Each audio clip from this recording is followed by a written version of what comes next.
저의 역대급 사이다 사연, 여러분들에게 꼭 들려주고 싶어 사연을 보냅니다. 큰 응원 부탁드립니다. 상간녀 주제에 말이 많네. 난 우리 주원 아빠한테 미련 없어. 그러니까 네가 데려가서 잘 살아보던지 알아서 해. 어차피 오래 못 가겠지만 마탱이가 저렇게 간 눈가를 보고도 불륜이 가능한 게 신기하지만 말이야. 너도 팔자 조진 거야, 알아? 어차피 우린 도박장에서 만난 사이예요. 그거 알아요? 정석 씨가 얼마나 이혼하고 싶어 했는지. 아들한테만 온 관심을 쏟으면서 키우고 있으니까 정석 씨가 돌아서죠. 도박도 그래서 시작했다고 했어요. 물론 그래서 우리가 만났지만요. 하지만 이제 나랑 만나면서 도박도 멀어지게 할 거예요. 그러면 정석 씨랑 행복하게 살 수 있다고요. 이건 모두 당신이 자초한 일이야, 알아? 나한텐 아주 고마운 상황이지만. 아, 네. 그러세요? 참, 개소리도 별나게 있어서 하네. 난 주원 아빠한테 아무 관심도 없어. 회사도 그만두고 도박에 본격적으로 빠지기 시작한 놈을 건져다 어디 잘 살아봐. 뭐 잘 살 수 있을진 모르겠지만 도박장에서 만났다면서 그걸 모른다고? 인생 헛살았구나. 넌 앞으로 더 당해봐야 인생을 알겠어. 아, 그렇고 말고. 난 애도 없고 오로지 정석 씨뿐이라고. 그래서 나한텐 대하는 태도 자체가 다르거든. 알아? 도박장에서 정신 못 차리는 놈들 한둘만 내가 봐왔겠어? 빠지는 사람이 있고 멈출 수 있는 사람이 있을 거야. 그게 딱 우리 정석 씨고. 아직 안 늦었어. 난 우리 정석 씨 멈출 수 있다고. 그러니까 얼른 이혼이나 해줘요. 이미 이혼 도장은 찍어서 보냈어. 앞으로 귀찮게나 하지 말라고 전해주고 꼴도 보기 싫으니까. 아, 그리고 우리 주원이 얼굴 다시는 볼 생각하지 말라고 하고. 그렇게 좋다니까 안 말릴게. 네가 데리고 잘 살아. 그래봤자 넌 상간녀에 불과해. 어차피 이혼하면 끝이지. 뭘 상간녀 거려? 그럼 넌 이혼녀겠네. 다신 볼 일이 없길 바랄게. 이혼 도장 찍었으니까 정말 끝이겠네? 다행이야. 미련도 없어 보여서. 그래, 빨리 포기하는 게 낫지. 어차피 정석 씨는 절대 나랑 떨어질 일이 없으니까. 돌아갈 일은 당연히 없을 거거든. 상황 파악 못하고 열심히 떠들어대는 전 남편의 상간녀를 뒤로하고 저는 먼저 자리를 박차고 일어났습니다. 우리 아들 주원이랑 먹고 살 걱정을 해야 했거든요. 도박에 빠져서 회사까지 관둔 전 남편에게 양육비를 한 톨도 얻어낼 수 없는 게 분명해 보였기 때문입니다. 저와 우리 주원이를 위해서라도 이렇게 상간녀 따위와 시간을 낭비하고 있을 순 없었으니까요. 저는 그렇게 주원이를 아빠 없이도 부족함 없이 키우기 위해서 백방으로 일을 알아보고 다녔습니다. 주원이를 낳기 전에는 평범한 회사에서 기획 마케팅 일을 했었는데 경력이 8년이나 끊긴 저를 받아줄 회사는 없었습니다. 그래서 당연히 예전 경력을 살릴 수가 없었고요. 교육을 받아서 취직을 하기에는 당장의 생활비가 급했습니다. 그래서 유명 프랜차이즈 식당에서 일을 하기 시작했습니다. 최저시급 이상의 주휴수당까지 챙겨주고 식당계의 대기업이다 보니 월급 떼어 먹을 일도 없을 거라는 생각 때문이었습니다. 저는 홀서빙에서 점차 주방까지 자리를 옮겨가며 정말 악착같이 열심히 일했습니다. 마치 제 식당처럼요. 그러자 식당 사장님께서 직원으로 제대로 일해달라고 말씀해 주셨고 저는 정식 직원이 되어 그 식당의 매니저까지 하게 되었습니다. 선혜 씨, 참 사정도 사정이지만 내 식당이다, 내 가게다 생각하고 일해주는 게 잘 보여서 이렇게 매니저까지 맡기게 되었어요. 그동안 홀서빙부터 차근차근 올라왔는데 이렇게 단기간에 올라온 사람은 아마 선혜 씨가 처음일 거예요. 본사에서도 선혜 씨를 눈여겨보고 있다니깐. 이런 경우에는 아예 본사 쪽에 취직 제의까지 받을 수도 있다던데 난 선혜 씨가 열심히 살아서 참 보기 좋고 도와주고 싶더라고. 본사 취직 자리는 대졸공채로만 뽑는데 유일하게 이번에 길이 열렸다고 하더라고요. 우리 한번 잘해봐요. 그게 선혜 씨 자리가 될 수도 있잖아요. 늘 너무 좋게 봐주셔서 정말 감사합니다, 사장님.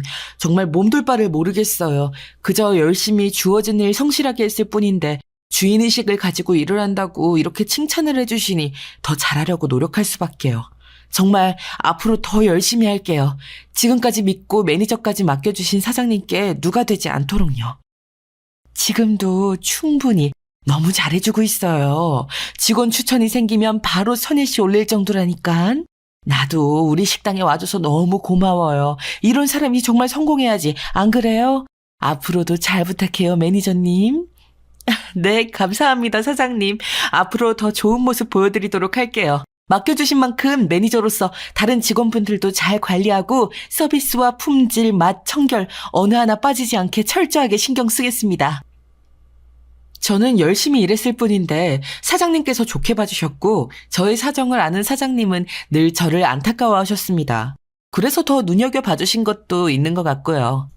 다른 사람들보다 일하는 시간이 많았고 어떻게든 더 일하려고 하다 보니 빠르게 승진해서 매니저 자리까지 가게 되었네요.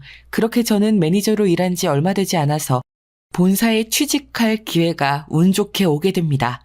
사장님은 망설임 없이 저를 추천해 주셨고 저는 본사에 취직하게 되어 제가 현장에서 쌓은 경험과 우리 아들 주원이를 낳기 전 회사에서 쌓은 기획 마케팅 경력을 살려서 기획 마케팅 부서에 가게 되었습니다.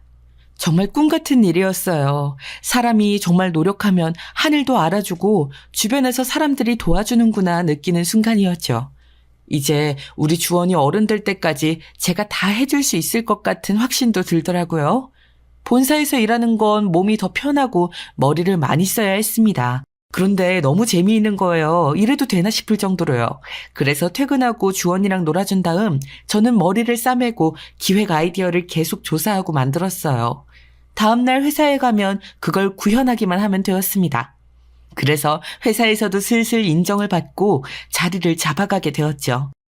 그렇게 저는 점차 남편과 함께 살 때보다 생활적으로 더 안정적이게 되었습니다. 전 남편을 진작 버릴 수 있어서 다행이란 생각까지 하고 있었으니까요.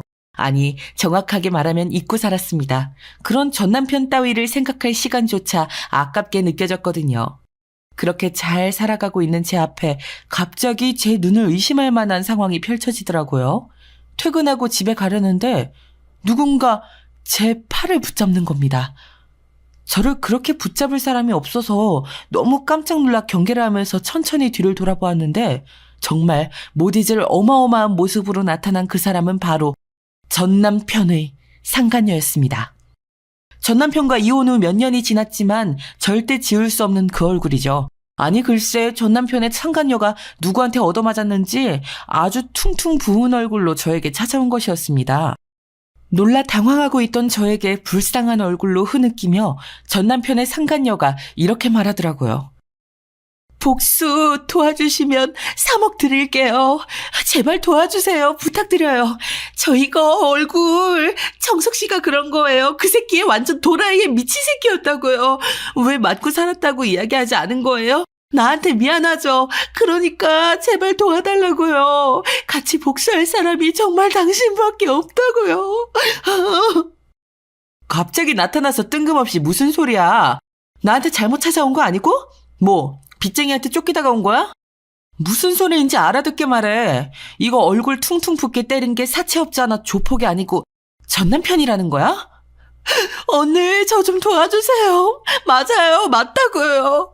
그 인간이 이렇게 저를 때렸어요. 아무리 말려도 자꾸 도박장 생각만 하더라고요. 미친 사람처럼. 저는 마약이 더 끔찍한 절대 회생 불가능한 영역이라고 생각해서 남친을 버리고 정석 씨를 선택한 거였는데 도박도 마약 먹지 않더라고요. 같이 복수해요. 언니도 전 남편한테 감정 안 좋잖아요. 누구 때문에 그 공생을 했을 거예요. 안 봐도 뻔하다고요. 복수 진짜 도와주시면 3억 드릴 수 있어요. 진짜예요. 더 이상 이렇게 맞고 살 순 없다고요.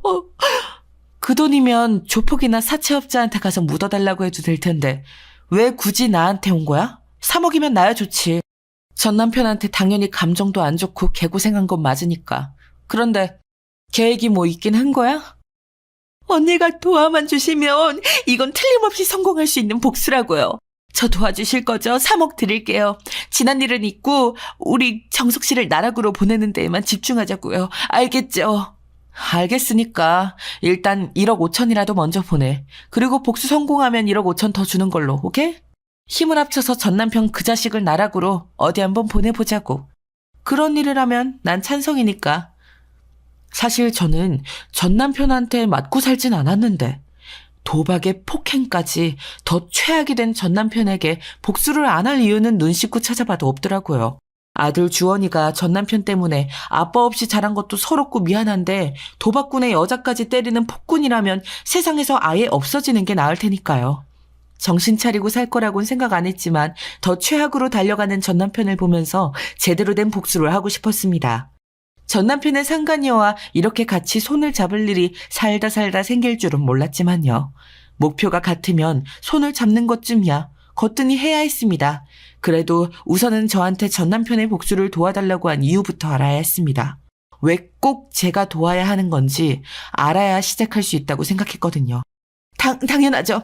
지금 바로 1억 5천 보낼게요. 계좌번호 좀 여기 눌러줘요. 저 진짜 독하게 마음먹었어요. 이렇게 계속 맞고만 살 순 없으니까요. 그 인간 도박 못하게 했더니 물건 부시고 던지고 손찌검까지 하더라고요. 그게 끝이 아니에요. 잠깐. 그런데 넌 왜 나랑 굳이 같이 복수를 하려는 건데? 난 그게 정말 이해가 안 되거든. 그 인간을 어디에 묻어버리든 쥐도 새도 모르게 없애버리든 나보다 힘세고 건장한 남자를 포섭하는 게 훨씬 나을 텐데 말이야. 언니, 저도 똑같이 당했다고요. 유정석 그 인간 절 두고 바람을 폈어요. 이렇게 더러운 기분이라니 전 정말 상상도 못했다고요. 그러면서 의심한다고 또 두들겨 패더라고요. 그 인간 같지도 않은 놈한텐 같은 아픔을 가지고 있는 언니랑 함께 복수해야겠다고 생각했고요. 제가 모은 전 재산이에요. 이제 언니랑 같이 복수만 하면 돼요. 나락으로 보내버리자고요. 상간녀를 두고 또 바람을. 최악의 최악을 계속 달리는구나. 내가 이 복수를 돕는 건 순전히 돈 때문이야. 3억이 적은 돈도 아니고 물론 전남편 그 인간을 복수로 끝내버리고 싶은 마음도 있지만 그러니까 우리 꼭 성공하자고. 그래서 계획이 뭔데? 계획은 지금부터 세워야죠. 저는 언니하고 복수를 하는 것만으로도 반은 성공이라고 생각하니까요. 자, 어떻게 복수하는 게 좋을까요? 제가 그동안 생각해온 건 이런 방향인데 한번 들어보실래요? 정말 대책 없이 사는구나. 그렇게 널널해서 복수가 되겠어? 계획도 없이 날 일단 끌어들인 거라고? 아, 그래. 생각해왔던 게 뭔데 어디 이야기나 해봐. 들어보고 판단해 볼 테니까. 터무니없으면 난 손 뗄 거니까 그렇게 알고. 아니 이미 입금했잖아요. 1억 5천. 우리는 한 배를 탄 거라고요. 이 복수는 반드시 언니랑 함께 해야 돼요. 우린 같은 방식으로 당했잖아요. 그냥 죽여버리는 걸로는 성이 안 찰 것 같아요. 그래서 제가 생각한 건 없는 죄까지 다 씌워가지고 감방에서 평생 썩게 만드는 거예요. 최목은 아직 생각을 못 해봤지만요. 그래. 그 인간이 우리 가족을 파탄내고 바람을 피고도 아무런 죗값을 치르지 않는 게 정말 괘씸했는데 아주 좋은데? 제목은 있는 거 없는 거 다 가져다 붙여보자고. 자, 가만 보자. 뭐가 좋을까? 일단 너 유정석 그 인간 만나기 전에 만나던 남친이 마약쟁이라고 했지? 그러면 마약 구할 수도 있지 않나? 마약 혐의까지 씌워버리자고. 우와, 언니 정말 천재예요? 무슨 아이디어가 이렇게나 좋아요. 세상에. 그건 어렵지 않게 구할 수 있어요. 구해서 경찰한테 잡혀가기 전에 마약에 쩔게해서 보내버리자고요. 그것만 하면 오래 안 살고 나올 텐데. 아, 저 폭행한 건 다 병원 가서 진단서 떼어놓을게요. 또 없을까요? 마약만으론 부족하지. 도박판에서 유정석 그 인간을 만났다고 했었지. 그러면 도박판 뒤를 봐주는 조폭도 있지 않나?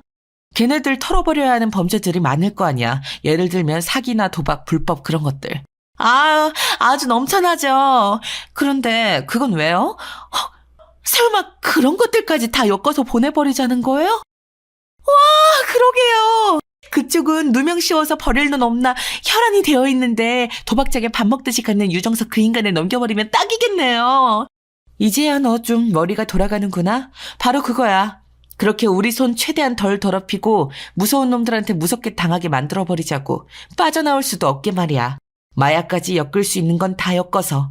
어차피 약에 취했으면 지가 뭔 짓을 했을지도 모를 테니까 그렇게 몽롱한 상태로 지옥 같은 감옥의 나락으로 보내버리자고. 진짜 언니를 복수에 끌어들인 건 제가 머리털 나고 제일 잘한 일이에요. 언니 최고예요 정말. 괜히 이런 유명 프랜차이즈 본사까지 들어간 게 아니구나. 경력 단절도 해서 정말 힘들었을 텐데. 오히려 유정석 그 개새끼랑 끝판내고 나서 내 인생이 피기 시작한 거야. 아들 주원이랑 둘이서 먹고 살아야 되니까 밑바닥부터 다시 시작했지. 그런데 열심히 포기하지 않고 사니까 알아봐주는 사람들이 있더라. 그래서 내가 잘하던 일도 다시 시작할 기회가 온 거고, 그 인간 복수한다고 하니까 정말 머리가 핑핑 잘 돌아가잖아. 봐, 넌 정말 날 잘 찾아온 거 맞아. 그러니까요. 진짜 대단해요. 그동안 언니한테 무리하게 군 거 이제 와서 늦었지만 그래도 사과드릴게요. 제가 정말 전 재산 모은 거 다 드려도 안 아까운 복수 계획인 것 같아요. 이제 실행하는 것만 남았네요. 알면 됐어. 너도 어차피 똑같이 불륜으로 유정석한테 배신당했잖아. 배신을 밥 먹듯이 하면 어떻게 되는지, 어떤 나락으로 빠지게 되는지 아주 톡톡히 보여주자고. 네가 말한 그 도박판에 무서운 사람들한테 벗어던질 혐의 같은 거 싹 다 알아봐. 그럴게요. 이 정도면 정말 완벽해요. 누명 씌우는 거 우리보다 그쪽이 더 전문일 테니까요. 그 인간 날아가는 건 일주일 안에도 가능하겠어요. 제가 또 연락드릴게요. 마약도 그쪽 통해서 구해볼게요. 고마워요, 언니. 일주일 뒤에 그 새끼 감옥 가는 거 보고 1억 5천 마저 입금할게요. 정말 감사해요. 그래, 일주일이면 정말 충분하겠다. 누명 씌울 게 한두 개겠어? 사람 담궈버린 거, 장기매매 같은 거, 마약, 도박, 뭐든 다 좋으니까 싹 다. 다 모아가지고 업계에 유명한 사람으로 포장시켜서 평생 썩게 만들어주자고. 그러자고요? 그리고 감옥에서는 그런 큰 손으로 비춰지면 안 되니까 누명 써서 간 찌질이 새끼로 제대로 퍼뜨리고요. 감옥에서 나락으로 보내버리려면 그 작업까지 해야 될 것 같아요. 정말 완벽하지 않아요? 이럴 땐 머리가 잘 돌아가는구나. 아주 좋아. 그대로만 진행하자고. 벌써부터 속이 다 시원하다. 그 새끼가 억울하다고 해도 어차피 들어주는 사람 아무도 없을 거고, 그렇게 조용히, 아니지, 그렇게 억울하게 영원히 감옥에서 날아가겠네. 딱이다, 딱이야. 아무래도 우린 정말 최고의 콤비인 것 같아요. 복수 대신해주는 회사라도 차릴까요? 정말 언니도 그렇고 저도 그렇고 소질이 있는 것 같은데 어때요? 진짜 좋은 아이디어 아닌가요? 됐거든. 난 딱 여기까지야. 좋은 회사에 어떻게 들어갔는데 유정석 그 인간이랑 상관없이 정말 잘 살아보려고, 우리 주원이 부족함 없이 키우려고 여기까지 올라왔는데 그런 일을 하며 살고 싶진 않아. 난 꼭 우리 주원이한테 짐이 되지 않을 거야. 지금 하는 일 내가 정말 좋아하는 일이야. 그런 좋은 회사는 계속 다녀야 말이 되지 않겠니? 하긴 언니는 지금 유정석 그 인간이랑 이혼하고 승승장구하고 있으니까요. 알겠어요. 가끔 아이디어 필요할 땐 살해할 테니까 아이디어만 좀 줘요. 그건 어때요? 언니가 범죄에 가담하는 건 아니니까요. 그냥 지금처럼. 일단 이번 복수부터 성공시키고 말해. 너 엄청 들떠있다. 이럴 때일수록 조심 또 조심해야지. 일 잘 처리하고 일주일 뒤에 연락해. 그 전에 유정석 그 인간이 깜빵에 가면 더 빨리 연락 주고. 나도 기대가 되네. 그러게요, 언니. 고마워요, 정말. 이렇게 복수 도와줘서. 언니가 아니었으면 이렇게까지 힘 안 들이고 복수할 수 없었을 거예요. 꼭 복수 성공시킬게요. 도박장 오빠들한테 연락해야겠다. 의외로 이런 이야기를 하니까 전 남편의 상간녀가 머리가 꽤 돌아가더라고요. 유정석 그 인간이 감옥에 가서 편하게 살지 못하게 해야 된다는 생각까지 하다니 저는 사실 거기까지는 생각 못했거든요. 역시 이런 건 그쪽에 몸담았던 사람이 제대로 아나봅니다. 생각지도 못했던 복수에 가담하게 된 저는 걱정이 안 되었다면 거짓말이고요. 정말 제 전남편한테 전남편이 하지도 않은 절도, 마약, 폭행, 살인, 도박장 운영 등등 수많은 죄들의 누명이 제대로 씌워질지 걱정이 되더라고요. 그런데 저의 그런 걱정은 정말 기우였더라고요. 일주일도 안 가 남편은 경찰서에 잡혀 들어갔습니다. 죄목이 정말 엄청나게 많더라고요. 도박장에서는 범죄가 밥 먹듯이 일어나니까 누명을 씌울 것도 정말 많았나 보더라고요. 약에 취해 있는 전 남편의 보호자로 전 남편의 상간녀가 가게 되었고, 미리 준비해둔 병원 진단서를 내보이며 가정폭력까지 추가로 집어넣었죠. 정말 완벽한 복수였습니다. 그렇게 깜빵에 쳐놓고 폰에서 은행에 알림이 울렸거든요. 1억 5천이 마저 입금되었다는 내용이었죠. 그리고 곧바로 전 남편 상간녀에게서 전화가 왔습니다. 벌써 보냈네. 1억 5천을 마저. 정말 3억이 있긴 했구나. 거짓말일 수도 있겠다 싶었는데 진짜였어. 아무튼 고맙다. 3억이라는 돈을 복수 도와줬다고 주고 말이야. 이제 너도 그동안 하고 싶었던 일을 하면서 살아. 복수라는 건 위험한 일이니까 추천하고 싶지는 않고, 그것도 네 인생이고 네 선택이지만 말이야.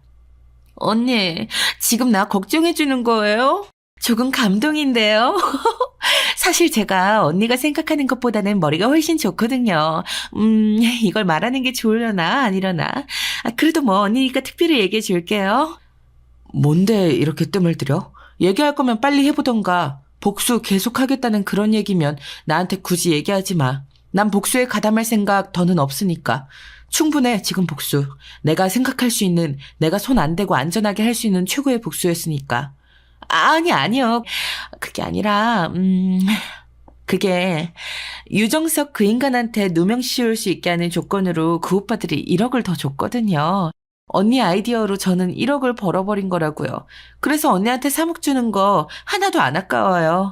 그리고 이렇게 돈 되는 걸 알았으니 저는 멈출 수 없을 것 같고요. 뭐? 와, 그래. 그 도박장 그놈들 입장에선 누명 씌울 놈이 필요했는데 딱 하니 가져다 준 셈이잖아. 고마울 만도 하지. 1억이라고? 그래, 한탕하고 1억이면 할만하지. 그럼 말리지 않을게. 내 아이디어는 계속 그대로 사용해도 상관없어. 다만 내 이름만 앞으로 빼줘. 내가 가담한 건 딱 여기까지니까. 당연하죠, 언니. 그냥 난 양심상 얘기해 준 거예요. 이런 걸로도 돈은 벌 수 있다고요. 하지만 회사에서 착실하게 싸우면서 살아가는 걸 너무나 좋아하고 행복해하는 언니를 끌어들일 수는 없지요. 알겠어요. 그냥 난 그 3억, 그거 이상으로 벌 거라는 거예요. 혹시나 돈 생각이 나면 얘기해요. 언니는 언제든 환영이니까. 그나저나 그 새끼 뭐라고 말하면서 감방 갔는지는 안 궁금해요? 그래, 유정석 그 인간 감방 가면서 뭐라고 하디? 그냥 감방 가서 죗값 치른다는 게 중요했지 뭐 마지막 말 뭐 그런 건 안중에도 없었네. 네가 말하니까 갑자기 궁금해지잖아. 어디 얘기 꺼낸 김에 말해봐. 뭐라고 했는데? 언니는 참 쿨하단 말이야. 난 그런 언니가 정말 신기하고 너무 마음에 들어요. 비록 우리가 전 아내 상간녀 관계로 만났지만 말이에요. 유정석 그 인간은 약에 취해서 개거품 물면서 온갖 헛소리를 해댔어요. 그러다가 경찰이 계속 깨우니까 날 알아보고 쌍욕을 하더라고요. 자긴 억울하다면서. 이런 일들은 하나도 모르는 일이라고 소리치면서요. 하지만 그걸 경찰이 믿어줄 필요도 이유도 없잖아요. 그냥 묻혔죠 뭐. 마지막까지 참 찌질하구나. 그래, 감방에 들어가기 전에 마지막을 본 소감은 어때? 정말 잘했다 싶어? 나야 뭐 그 인간 입고 산 지 꽤 돼서 사실 큰 감정의 동요는 없거든. 너처럼 맞고 산 적도 없고 말이야. 다만 또 불륜을 저질렀다길래 그냥 감방에 가서 살았으면 좋겠다. 가정 파탄 내고 그렇게 계속 아무 일 없다는 듯 사는 게 꼴보기 싫어서 복수에 참여한 거니까. 뭐 3억이란 돈도 컸고. 당연히 통쾌하죠. 날 때리던 유정석 그 인간이 그렇게 맥없이 고꾸라져 있을 때 참 묘한 희열이 느껴졌어요. 그리고 약에 취해 있다가 깨서는 난리를 쳐도 이제는 무섭지가 않더라고요. 어차피 날 때리지 못할 걸 알아서 그런가 봐요. 이번에 바람난 건 유부녀거든요. 둘이 아주 꼴에 도박을 하러 와서 눈이 맞은 거죠. 원래는 그년도 같이 보내버리려다가 말았어요. 알아서 벌벌 떨고 있을 테니까요. 유정석 그 인간이 이렇게 깜빵에 가버렸으니 언젠간 자기도 당하지 않을까? 그런 공포감에 떨면서 살게 만들 거예요. 참 가지가지 했구나. 그래, 그렇게 될 거야. 어차피 넌 계속 이 바닥에 있을 거라며. 유정석 그 인간이랑 바람난 유부녀 얘기까지는 내가 궁금하진 않아서 말이야. 어쨌든 고생했고 앞으로 너의 사업이라고 해야 하나? 그게 잘 되길 바랄게. 난 우리 아들 주원이한테 떳떳하게 사는 거에만 집중할 거니까 연락하지 말고. 알겠어요. 곧 되게 빼네. 언니의 천재적인 아이디어들이 그리울 거예요. 고마웠어요. 다음에 돈 필요하면 언제든 얘기해요. 내가 언니는 특별히 빌려줄게요. 이자 적게 받고요. 업계 최하로다가. 그럴 일 없네요. 그럼 이만. 난 우리 주원이 챙겨야 돼서. 같이 복수하자고 해준 건 고마워. 나야 마다할 이유가 전혀 없었으니까. 덕분에 두 다리 뻗고 앞으로 더 시원한 마음으로 살 수 있겠거든. 잘 살아라. 그 통화를 마지막으로 전남편의 상간녀와는 연락을 하지 않았습니다. 갑자기 전남편의 상간녀와 복수를 계획하고 복수에 성공하기까지 그렇게 오래 걸리지 않아서 아직도 어안이 벙벙하긴 하거든요. 그래서 더 잊고 살려고 하고 있고요. 사실 이렇게 복수할 적절한 아이디어만 주면 돈을 줄 것 같아서 구미가 안 당긴다면 거짓말이지만 이제는 정말 아들 주원이만 생각하고 떳떳한 일만 하려고 합니다. 아들 주원이는 유정석 그 인간을 하나도 안 닮은 정말 착한 아들이거든요. 엄마, 나도 이제 알 거 다 아는데 바람핀 아빠는 있고 이제 남자친구도 사귀고 해. 난 엄마의 새로운 연애를 응원한다고. 내가 여자친구를 사귀어 보니까 연애를 안 하고 살 이유가 없더라고. 알겠죠? 아니, 우리 주원이가 언제 이렇게 다 컸대? 초등학교 졸업하고 중학생 된 지 얼마나 되었다고 여자친구랑 데이트하는 게 참 즐거운가 보네. 고마워. 엄마도 이렇게 세심하게 먼저 챙겨주고. 나 우리 주원이가 행복하면 그걸로 됐어. 다른 사람 만날 생각 한 번도 안 해봤고. 엄마는 일이랑 연애 중이거든. 엄마, 일이 평생 엄마랑 연애해주지 않잖아. 엄마는 지금도 충분히 일 중독이야. 내가 자면 엄마 회사 일하는 거 내가 모를 줄 알았지.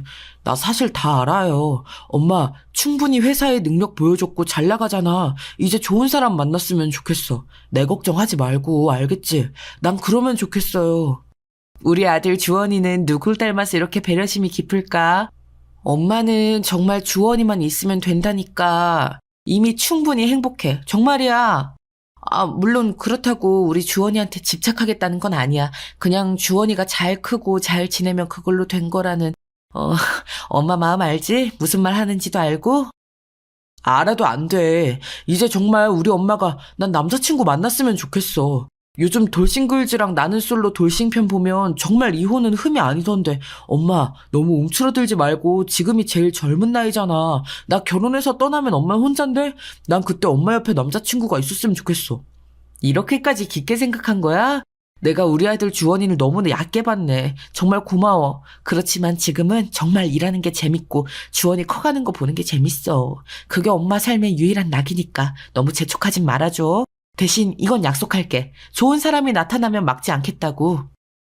요즘엔 적극적으로 서로 대시하는 게 기본이야, 엄마. 엄마도 일 그만 좀 하고 돌싱글즈랑 나는 솔로 좀 봐봐. 사실 내 여친 부모님도 이혼하셨는데 아버지가 재혼하셔서 같이 살거든. 새엄마랑 굉장히 잘 지내더라고. 여친이 나한테 말해줬어. 엄마 연애하는 거 응원해주라고. 아주 진국인 여친을 만났구나, 우리 주원이가. 기특한데? 정말 엄마 감동받았어. 그래서 나는 솔로랑 돌싱글즈 그런 것들도 알고 얘기한 거구나. 보통 중학생들이 보는 프로그램은 아닌데 그렇게까지 생각해줘서 정말 고마워, 우리 아들. 엄마도 노력해볼게. 내가 배워야 할 게 참 많네. 그래, 엄마. 지금이 제일 젊은 날이잖아. 이혼한 지도 몇 년이 넘었는데 나도 이제 거의 다 컸고. 내 걱정은 하지 말고 엄마도 행복해졌으면 좋겠어. 내 마음 알지? 우리 아들 주원이 때문에라도 엄마가 열심히 분발해야겠네. 알겠어. 마음 활짝 열고 마음에 드는 사람이 나타나면 대시라도 해볼게. 우리 아들이 이렇게 커서 엄마 연애 상담도 해주고 엄만 너무 행복하다. 저는 앞만 보고 달리는 경주마처럼 살았는데 그 사이 우리 아들 주원이가 정말 바르게 잘 커주었더라고요. 제가 일만 하면서 외롭게 지낼까봐 걱정해주는 그 마음이 너무 예뻐서 울컥했습니다. 눈물이 핑 돌더라고요. 꾹 참았지만요. 언제 이렇게 다 큰 걸까요? 게다가 좋은 여자친구를 사귀는 것 같아서 더 다행이더라고요. 이렇게만 행복하면 정말 더할 나위 없이 기쁠 것 같았습니다. 아무런 문제가 앞으로 없을 것 같은, 아니 어떤 문제가 생긴다 해도 다 헤쳐나갈 수 있을 것 같은 그런 느낌이라고 해야겠네요. 그래서 아들의 응원은 허투루 듣지 않으려고 했습니다. 저도 유정석 같은 인간은 깜빵으로 치워버리고 이제 정말 자유가 된 거나 다름없으니까요. 아들이 연애도 잘하고 있고 저를 생각해준다는 사실에 저는 더 든든해져서 일에 몰두할 수 있었습니다. 그러면서 또 승진을 하게 되었는데 총괄 본부에 들어가게 되었습니다. 총괄 본부장님을 그렇게 만나게 되었고요. 총괄 본부장님은 정말 놀랍게도 저의 대학 시절 선배였고요. 제가 정말 좋아했었던 인기도 많고 잘생기고 똑똑했던 선배를 세월이 흘러 다시 보게 되더니 정말 꿈만 같더라고요. 여전히 나이가 들었어도 잘생기고 똑똑하고 세월까지 묻어서 더 명품이 된 것 같은 느낌이었습니다. 사람이 반짝반짝 빛나는 느낌이 바로 이런 게 아닐까요? 여러분이 저라면 어떻게 하실 건가요? 그 선배는 저를 알아보고 따로 점심을 사주더라고요. 저는 너무 기뻐서 선배와 대학 시절 이야기를 하면서 이야기꽃을 피웠습니다. 처음으로 이를 잊고 그 시절로 돌아간 듯한 기분을 느낄 수 있었어요. 선이야, 정말 오랜만이다. 이렇게 만날 수도 있구나 싶어서 참 놀랐어. 잘 지냈어? 넌 여전히 예쁘네. 이건 반칙이지, 안 그래? 우리 회사 다니고 있는 줄 알았으면 진작에 찾아보는 건데. 선배도 참, 선배야말로 더 잘생겨지게 있기에요. 무슨 나이 들수록 더 명품이 된 거예요. 여전히 선배는 잘 나가네요. 똑똑하고 멋지고 모두의 선망의 대상이고 선배랑 같은 회사에 있는지 저 정말 몰랐어요. 영광이네요, 참. 그렇게 봐줘서 고마워. 그런데 그렇게 잘 나가고 선망의 대상이고 그런 건 아니야. 딸 혼자 키우느라 바쁘달까. 늘 먼저 간 아내만큼 해주지 못해서 혼자 열등감 느끼면서 산달까. 네? 선배 그러면 혼자 딸 키우면서 살아요? 아내분은 어떻게 먼저 갔다는 건 혹시 아휴 아이고 선배 정말 그동안 고생 많았겠네요. 저는 그런 것도 모르고 미안해요. 그런 얘기하게 돼서. 에이, 아니야. 내가 먼저 꺼낸 건데. 선혜 너한테는 먼저 말해주고 싶었어. 그리고 어차피 같은 부서라 알게 될 텐데 뭘. 내 아내는 7년 전에 암으로 세상을 먼저 떠나버렸어. 그리고 난 눈에 넣어도 안 아픈 그런 예쁜 딸을 혼자 키우게 되었고. 지금은 그래도 많이 능숙해졌어. 선배, 그랬군요. 선배 참 대단해요. 혼자 그것도 딸 키우는 거 정말 쉽지 않았을 텐데. 저는요, 남편이랑 이혼하고 아들 혼자 키우고 있어요. 이혼한 지는 벌써 10년도 훌쩍 넘었고요. 그런데요, 선배, 살다 보니까 사라지더라고요. 그리고 못할 것도 없었고요. 그래서 제가 이 회사에서 다시 일할 수 있게 된 거고요. 선희, 너는 대학 때도 늘 그랬어. 강인하고 씩씩하고 눈빛이 빛났어. 난 널 초롱이라고 저장해놨었는데 그 정도였다니까? 그래서 선이라면 당연히 그렇게 살아왔을 것 같아. 이렇게 다시 보니 정말 반갑다. 네? 초롱이요? 아, 그게 뭐예요, 선배? 정말 이렇게 보면 선배도 참 엉뚱한 면이 있다니까요. 선배, 지금도 제 번호 가지고 있어요? 저 번호 대학 때부터 쭉 같은 번호인데. 아, 그럼 당연하지. 우리가 대학 졸업하고 계속 연락을 안 하고 지내서 나 결혼할 때만 부르고 내 아내 장례식에는 부르질 못했어. 미안. 부르는 게 더 실례일 것 같아서 그랬네. 아, 선배도 참 미안할 일도 많네요. 뭐가 미안해요, 그게. 전혀 마음에 담아두지 마세요. 저도 똑같죠, 뭐. 선배 연락처 아직 있는데 한 번도 먼저 연락 안 했잖아요, 저도. 그럴 일도 없었고 그럴 겨를도 없었고요. 이렇게라도 다시 만나서 저도 얼마나 기쁜지 몰라요. 앞으로 잘 지내봐요. 그래, 선혜 너랑 이렇게 다시 보니까 정말 좋다. 일하면서 모르겠는 건 언제든 사내 메신저로 물어보고 내가 설명이 필요한 건 회의실로 불러서 따로 설명해 줄게. 앞으로 나도 잘 부탁한다. 우리 부서에 온 걸 환영해. 아, 환영해줘서 고마워요, 선배. 저 정말로 선배가 리더로 있는 이 총괄 부서에 누가 되지 않도록 최선을 다할게요. 앞으로 많이 가르쳐 주세요. 저 정말 잘할게요. 그럼 당연하지. 우리 총괄본부는 정말 체계적으로 돌아가게 될 거야. 우리 선혜가 왔으니까 더더욱. 초롱이, 우리 둘이서 있을 땐 초롱이라고 불러도 될까? 아직도 초롱초롱한 그 눈빛을 보니까 이 별명으로 널 부르고 싶어져서 말이야. 선배 참. 네, 그럼요. 얼마든지요. 저한테 그런 귀여운 별명이 있는지 이제 한 게 아쉬울 정도니까요. 선배가 도와주시는 만큼 더 열심히 정말 잘해볼게요. 초롱이 파이팅, 선배 파이팅. 아니죠. 본부장님 파이팅, 총괄 본부 파이팅. 정말 잘해보겠다는 저를 귀엽다는 눈으로 그렇게 다정하게 쳐다보는 선배의 모습에 정말 다시 한번 반할 뻔했습니다. 물론 저의 착각일 수는 있겠지만요. 선배는 정말 다정하고 멋진 사람이거든요. 게다가 제 별명을 초롱이로 정하고 저장해놨다는 것도 너무 신기했고요. 뭔가 제가 대학 때 선배에게 특별한 후배였나 괜한 기대를 하게 되더라고요. 생각만으로도 설레었고요. 이 설렘은 제가 이 유명 프랜차이즈 본사에 입사하게 돼서 다시 기획 마케팅 일을 하게 돼서 느꼈던 설렘과는 또 다른 설렘이었습니다. 정말 몇 년 동안 죽어있던 연애세포가 다시 깨어나는 느낌이 바로 이런 것일까요? 정말 설레더라고요. 선배랑 한 공간에서 일하니까 더 미치겠고요. 이런 저 비정상일까요? 아들 주원이의 조언에 따라서 정말 나는 솔로랑 돌싱글즈를 몰아보게 하고 있는 지경에까지 이르렀어요. 보다 보니 세상에는 정말 다양한 돌싱들이 있고 다양한 사연이 있고 저만 배우자가 바람나서 이혼한 게 아니더라고요. 사별한 사람도 있고 돈 문제 때문에 이혼한 사람도 있고 정말 성격 차이로 이혼하는 사람도 있고요. 좋게 이별한 사람, 나쁘게 이별한 사람 참 다양하더라고요. 그동안 제가 가지고 있었던 편협한 시각에 크게 반성하게 되었달까요? 그런데 이렇게 제가 갑자기 변한 건 바로 그 대학 선배를 저희 총괄부서 본부장으로 만나게 되면서부터입니다. 아들 주원이가 응원해준 것처럼 먼저 대시를 해야 될까요? 그러다가 회사에서 너무 어색해지고 껄끄러워지는 건 아닐까요? 거절당하면 어떻게 해야 할까요? 그런 생각들에 잠도 못 자는 일이 늘어났습니다. 여러분들이 저라면 어떻게 하시겠어요? 이런 감정이 처음이라 너무 걱정부터 앞서고 있습니다. 요즘은 돌싱이고 그런 게 절대 흠이 아니라지만 걱정이 안 된다면 거짓말이죠. 저는 남편이 바람을 펴서 이혼한 거고 선배는 사별을 한 거니까요. 이혼을 하게 된 이유가 너무나도 다르니까요. 또 제가 살아오면서 겪은 상처들이 선배의 인생에 방해가 될까 그런 생각까지 하고 있거든요. 여러분들께서 새로운 사랑을 다시 시작할지에 대해 고민이 되는 저에게 현명한 조언을 해주실 수 있으실까요? 요즘 이렇게 사랑 이야기가 나오는 드라마들을 다시 보기 시작했습니다. 사연도 사랑 사연 위주로 듣고 있고요. 사랑은 우리 인생에서 가장 아름다운 경험 중 하나잖아요.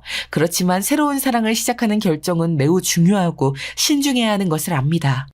아들은 아무 걱정 말고 자기는 신경 쓰지 말고 연애를 하라고 하는데 사실 막상 선배와 만나게 되면 걱정이 안 되지 않으니까요. 선배한테 이런 제 마음을 고백할 생각에 계속 아른아른합니다.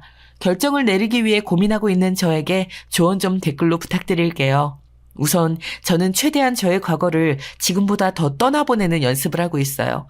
새로운 사랑을 시작하기 전에는 과거의 상처와 배울 점들로부터 떨어져야 하니까요. 이전의 관계에서 얻은 교훈은 바람 피는 놈은, 도박에 손대는 놈은, 책임감 없이 회사부터 때려치는 놈은 피해야 한다는 것이지만 그런 기억들을 통해 다시는 바보 같은 선택을 하지 않게 되었지만 미련이나 원한은 뒤로 던져야 하니까요.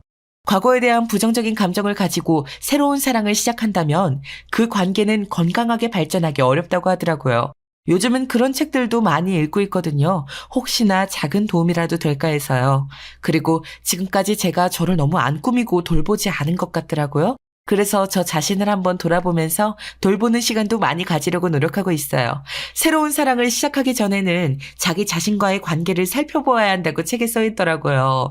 자신을 사랑하고 존중하는 자세를 갖추어야 한다고 해서요. 물론 책을 읽는 것만으로도 와닿진 않지만 마음을 조금 누르고 진정하는 데는 도움이 되는 것 같습니다. 저 자신을 이해하고 받아들이며 내적인 안정과 행복을 찾을 수 있어야 다른 사람과도 건강한 연애를 할 수 있다고 나오더라고요. 제 자신의 가치를 믿고 사랑할 수 있는 사람과 만나는 것이 중요하니까요. 만약에 선배에게 고백을 한다면 어떤 타이밍이 좋을까요? 시간과 인연이 참 중요하더라고요. 새로운 사랑을 시작하는 시기도 중요하잖아요. 저는 그런 감정이 올라와 있는데 선배는 전혀 생각이 없을 수도 있고요. 막상 적다 보니 또 두려움만 점점 커져가네요. 여러분, 저 어떡하죠? 현명한 여러분들의 조언이 강하게 필요합니다. 좀 도와주세요.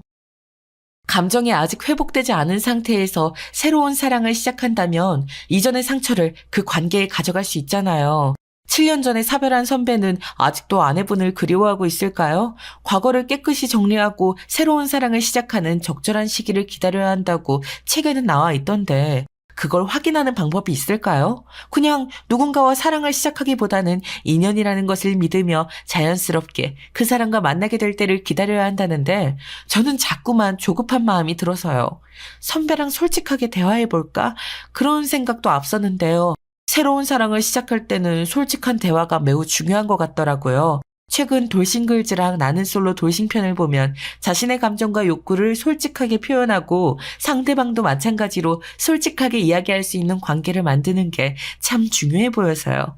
솔직한 대화를 통해 서로의 기대와 가치를 이해하고 서로를 위한 시간을 가지는 것이 중요하니까요. 그리고 신뢰와 이해가 중요한 것 같았어요. 돌싱들끼리는 모두 이전에 상처가 있어서 이로부터 벗어나고 새로운 사랑을 시작하려면 신뢰와 이해가 중요하더라고요. 똑같은 이혼 사유, 똑같은 경험은 없으니까요. 나와 다른 상대방을 신뢰하고 그들을 위한 이해를 보여줄 준비가 되어 있어야 하던데 저는 그 준비가 되었는지 스스로에게 되묻고는 합니다. 물론 모든 관계에는 어려움과 실수가 있을 수 있지만 이를 넘어서고 선배와 함께하고 싶은 마음이 더 큰 건 사실인 것 같아요. 게다가 저희 아들 주원이도 먼저 응원해줬고요. TV 프로그램을 봐도 요새 돌싱이 대세인 것도 맞는 것 같고요. 더 이상 숨지 말고 정말 용기 내봐도 괜찮겠다는 생각이긴 합니다. 새로운 사랑을 시작하는 결정은 결국 개인의 선택이니까요. 선배도 저처럼 이런 돌싱들의 연애에 열려 있을까요? 여러분들께서 조언들을 남겨주시면 충분히 고려해보고 저 자신의 마음과 상황에 맞게 실행에 옮겨보려고 합니다. 진정으로 행복하고 건강한 사랑을 찾기 위해 노력하는 저를 응원해주시면 정말 큰 힘이 될 것 같아요. 저 자신의 결정에 자신감을 가지는 데에도 큰 도움이 될 것 같고요.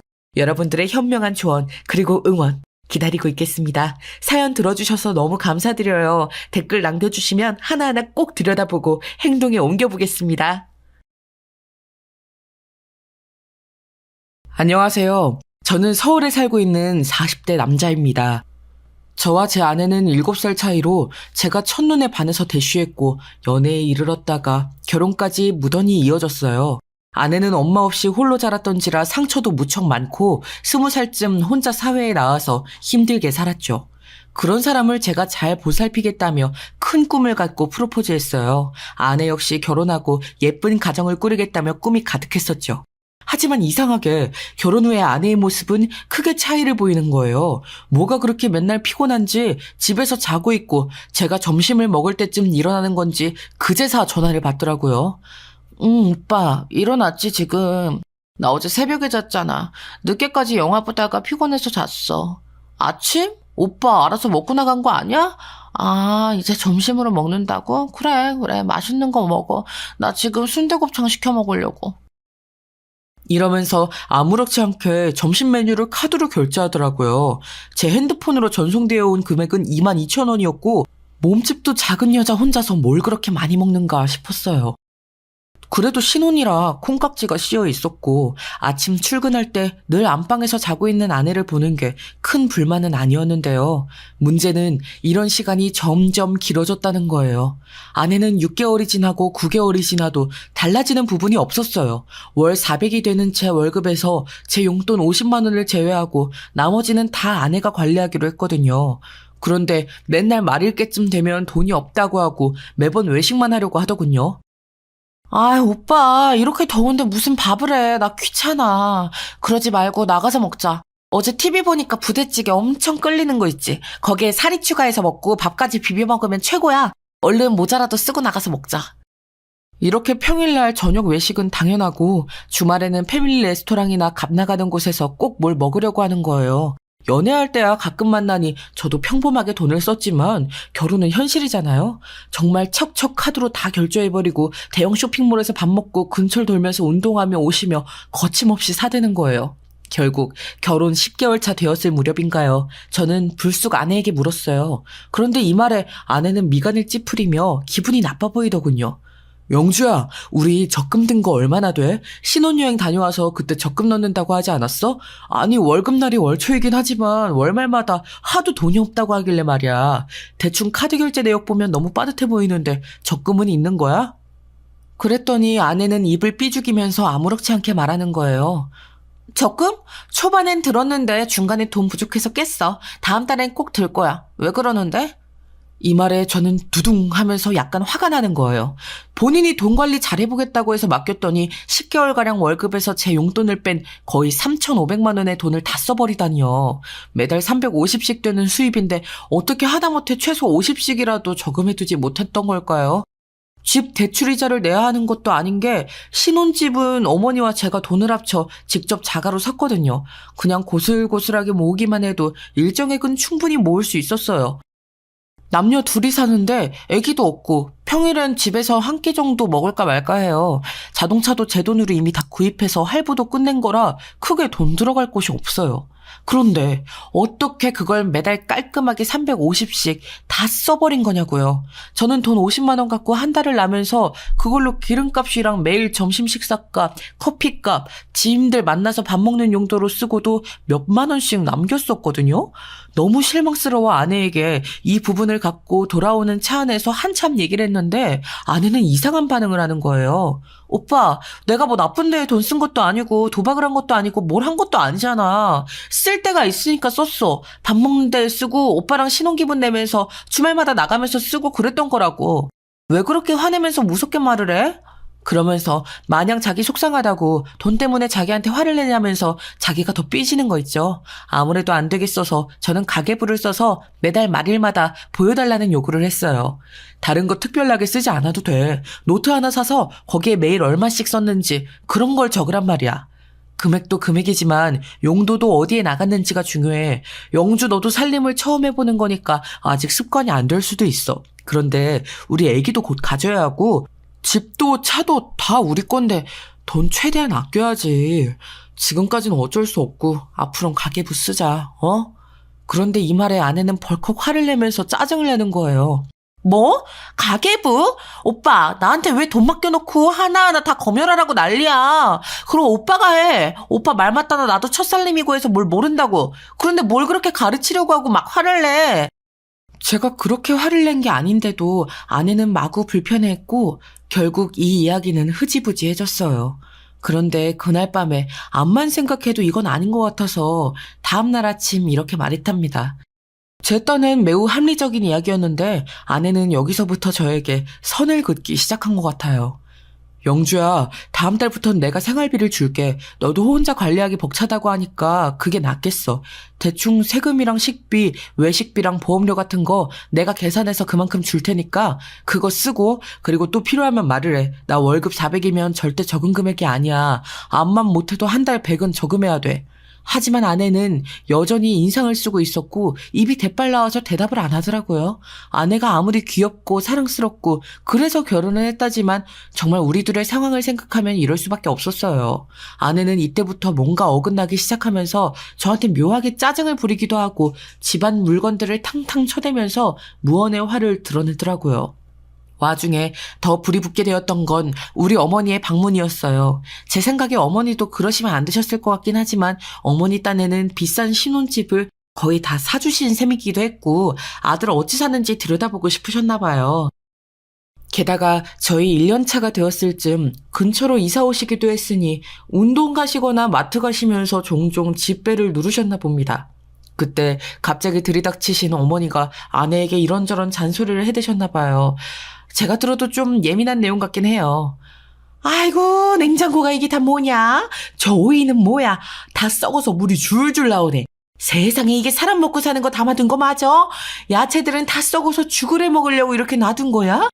새끼, 너는 살림을 하기는 하는 거냐? 뭐냐 이게? 그리고 그 옷차림은 뭐야? 곧 애기 가져야 될 사람이 배는 허옇게 다 해놓고 다니고 정말 너는 하나부터 열까지 왜 이렇게 가르칠 게 많냐? 결국 이 트러블이 엄청 커지면서 아내와 어머니는 한바탕 싸우게 되었던 것 같아요. 70세를 넘기신 우리 어머니와 30대인 아내 사이에는 엄청난 세대 차이가 있었겠죠. 두 사람 다 저한테 서로 편들어 달라고 화를 내는데 가운데서 미치겠더라고요. 그런데 이럴 때 중재를 잘 해야 한다지만 저도 마땅히 답이 없었어요. 제 잘못도 있긴 한데 일단 아내에게 어머니 편을 들면서 좀 양보하란 식으로 말을 했거든요. 결국 여기에 더 폭발해버린 아내는 이렇게 마구 따지는 거예요. 급기야는 우울증이 왔다면서 말이죠. 오빠는 나랑 결혼하고 나서 왜 이렇게 사사건건 요구하는 게 많아? 돈 줘가면서 나한테 유세를 부리지 않나? 일한다고 해도 탐탁치 않아 하질 않나? 어머니는 허구한 날 드나들면서 집 치워라 살림 잘해라 애 가져라 난리시지. 아, 나 진짜 결혼해서 조금도 행복하지 않아. 내가 왜 결혼을 했을까? 오빠랑 연애만 오래도록 할 걸 그랬어, 진짜. 인생이 나한테 너무 무겁다, 오빠. 우울해서 죽을 것 같아. 이러면서 엉엉 울면서 안방문을 쾅 닫고 들어가 버리더니 며칠간을 제 출근길에 나와보지도 않더라고요. 핸드폰도 꺼두고 잘 받지도 않고 그러면서도 톡 프로필은 우울하다느니 후회스럽다느니 이런 어두운 내용들로만 채워두었어요. 저는 당연히 회사에서 일이 손에 잡히질 않더군요. 잘해보자고 한 결혼이 왜 이렇게 힘든지 결혼 1년 차를 겨우 넘겼을 뿐인데 마음이 너무 힘들었어요. 결국엔 어머니를 어떻게 바꿀 순 없고 제가 아내를 좀 잘 달래보게 되었네요. 영주야, 너도 노력하고 있는 거 잘 알아. 그러지 말고 너무 집에만 있지 말고 운동이라도 해보는 게 어때? 그 부분은 내가 따로 떼서 지원을 해줄게. 한번 해봐. 제 말에 아내는 고민하는 것 같더니 다음날 바로 뭔가를 시작하고 싶다더군요. 근데 저에게는 썩 좋게 보이지 않았던 부분이라 또 망설이게 되었어요. 이런 절 보고 아내가 또 예민해진 듯하여 결국 등록해주고 말았지만요. 나 스크린 골프 그거 해보고 싶었어. 내 친구들은 골프장 다니고 하던데 아직 나 골프 치고 이런 거 잘할 줄 모르니까 가서 한번 배워보고 싶었거든. 오빠가 등록해주면 너무 좋겠다. 어? 그래서 거의 끌려가듯이 같이 가서 등록을 해주었고 환경을 쭉 둘러보고 오긴 했어요. 회사 동료들에게 물어봤더니 의견은 반반이더군요. 뭐 다들 흔하게 하지 않냐는 평범한 반응과 안 좋은 것들이 온상이라는 염려 섞인 말들이 있었어요. 그래도 한동안 아내가 너무 즐거워하면서 좋아하길래 크게 신경을 쓰진 않기로 했어요. 그러면서 골프복도 사서 하나씩 챙기고 점점 진심인 것 같더군요. 그렇다면 좀 집에도 신경을 써주고 우리 어머니가 한 달에 한 번 정도 들리시는 건 그냥 넘어가면 좋겠는데 그렇지도 않은 거예요. 제 딴에는 아내와의 분위기를 만회해보고자 정말 많은 노력을 했던 것 같네요. 얼마 시간이 좀 지나서 갑자기 아내가 이런 제안을 했었는데요. 저 역시 분위기를 바꿔보려고 곧장 수락했었거든요. 오빠, 나 여기 다니면서 친해진 부부가 있거든? 다음 주에 다 같이 밥 한 끼 먹자고 하는데 부부 동반으로 가볼까? 거기 부부 오빠랑 동갑이래. 내가 제일 막내야. 한번 같이 가보자. 어? 저는 워낙 낯선 자리를 기피하는 성격이라 안 내켰지만 함께 참석하게 되었는데요. 제 또래라고 하던 그쪽 부부는 남자분 풍채가 좋고 키가 크더라고요. 제 또래라곤 하지만 한두 살은 더 어려 보였어요. 되게 호쾌하게 인사해 오더라고요. 안녕하세요. 저는 김창수라고 합니다. 영주 씨한테 얘기 많이 들었어요. 이쪽은 제 아내 정혜진이고요. 앞으로 종종 같이 밥도 먹고 시간 되시면 골프도 같이 나오시지 그래요? 이러길래 제 딴에 어색하게 웃어가면서 분위기를 맞췄어요. 슬쩍 보니 옆에 있는 아내분도 이 남편과 비슷하게 외모가 출중하더라고요. 마치 모델 마냥 둘 다 키도 크고 체격도 좋고 외모도 눈에 확 들어오게 생겼어요. 그렇게 해서 패밀리 레스토랑에서 가볍게 밥을 먹는 동안 각자 부부 얘기밖에 공통 화제거리가 없으니 이런저런 얘기를 하게 되었답니다. 근데 아내가 은근슬쩍 제 험담을 하는 거예요. 뭐랄까 슬쩍슬쩍 불만이 많다는 식으로 말을 하는데 자주 본 자리도 아니고 처음 본 자리인데 아무리 장난이라지만 좀 기분이 언짢았어요. 우리 오빠는요. 저 이거 골프 치게 해줄 때에도 엄청 말이 많았어요. 게다가 얼마나 짠돌이인데요. 하나하나 돈 쓰는 거 가계부스라고 하고 난리도 아니에요. 예진 언니는 창수 오빠가 그런 거 절대 안 시키죠. 그러자 그쪽 예진이라는 분은 당황해서 저를 보더니 이내 웃으면서 고개를 젓더라고요. 아, 근데 나는 내가 쏟는 편이야. 돈 흐름은 알아야 되니까 그래야 편하더라고. 정민 씨도 다 뜻이 있겠지.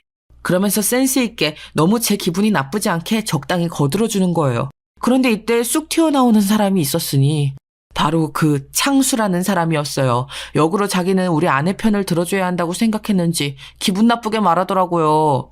에이, 그래도 남자가 여자한테 돈 맡겼으면 맡기고 끝이지 뭘 하나하나 검수를 해. 그럴 거면 아예 주질 말아야지. 아니면 저도 신경 안 쓸 만큼 많이 벌던가. 안 그래요, 정민 씨? 영주 씨, 너무 팍팍하겠다. 나 여자들 저런 마음 이해해. 저게 평균이지 뭐. 우리 와이프는 너무 꼼꼼해서 불편하고. 이렇게 말을 거두니 어느 남자가 좋아하겠나요? 그러면서 이 인간도 은근슬쩍 자기 옆에 앉은 아내를 대놓고 안 좋게 말하더라고요. 무슨 의도인진 전혀 모르겠지만요. 이 사람 너무 하나부터 열까지 다 따지는 타입이라 진짜 피곤하거든요. 밥 먹는 자리도 되게 고민하다 나온 거예요. 영주 씨랑 나는 그러고 보면 성향이 비슷한 것 같아, 그지? 우리는 동갑내기 부부라서 늘 고만고만하게 의견이 부딪히거든요. 정민 씨야 이렇게 어린 와이프 만났으니 얻고 다녀야지 뭐 이런 데서 할 말은 아닌데 그거 하나는 기똥차게 부럽네요.